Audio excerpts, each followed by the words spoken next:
And I wasn't going to do this exercise. This is actually exercise 6-2. But I can't get the graphs into the notes I printed up for you guys. So I thought we'd do a quick review of the graphs of the different costs that we've talked about. So when the chapter starts out, it talks about variable per unit costs and variable fixed costs. So when we're looking at variable unit costs, variable unit costs don't change. They don't change per unit. They stay constant the whole way. So if you're looking at this, it's going to go like this. And this is your units down here. And this is your cost. So if you're looking at the variable unit cost for any item, it's going to remain constant throughout that relevant range. If we're looking at total variable costs, total variable costs are going to increase with increases in production. So the way you see that graph is it goes up like that.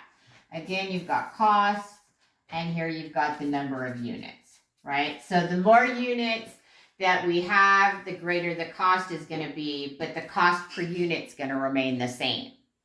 So those are going to be our variable costs. You've also got, if we're looking at, let's say, our fixed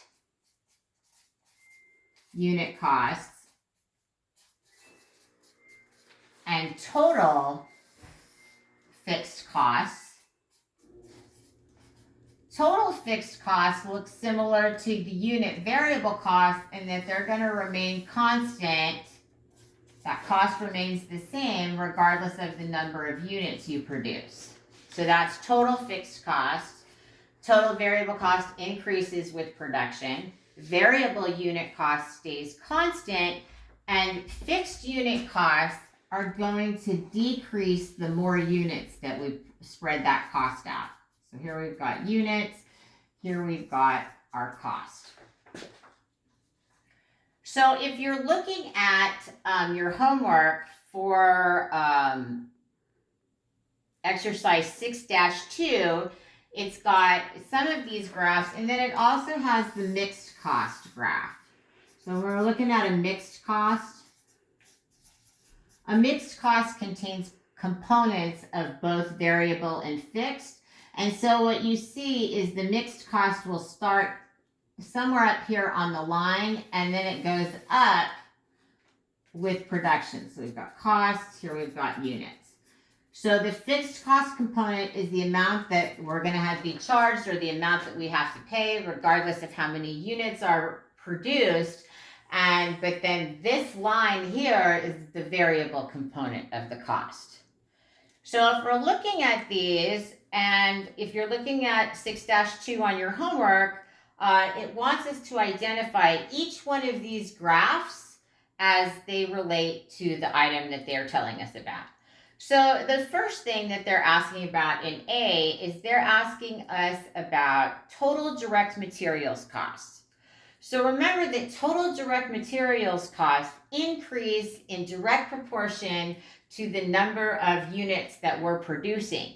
So that's going to be this graph here, where we see here total variable cost, total direct materials. We're going to see that the variable cost increases with each unit that we produce. So that's going to be for A. And it's important to note these are not in the same order as they are on your homework problem. If you're looking at electricity costs of $1,000 per month plus a 10% per kilowatt hour charge, that's going to take us down here to our mixed cost, right? So we've got the fixed cost component, which is the $1,000 a month, and then the bill goes up depending upon how many kilowatt hours we use per month. For C, it says the per unit cost of straight line depreciation on factory equipment. So we know that total depreciation is going to remain constant, right? But the more units that we can spread it over, that fixed cost is going to decrease over the number of units that we produce. So this is the graph here for that. For D, the salary of quality control supervisor is $20,000 per month. That's going to be our total fixed cost here, right? That's going to remain constant no matter how many units are produced. And then finally, we've got our per unit direct labor cost. Remember I said the total fixed cost and the per unit variable cost are going to look the same. It's the same graph. So that's the graph that you'll use for the per unit. And that should help you with that problem.